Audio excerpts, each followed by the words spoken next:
চলো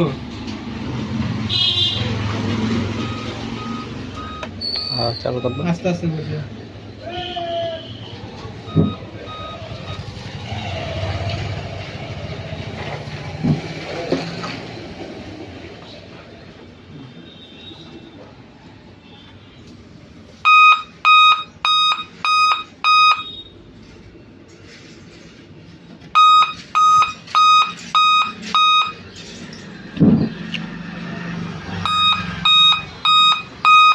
চল ঠিক করবি তা দিয়েই করি তাহলে।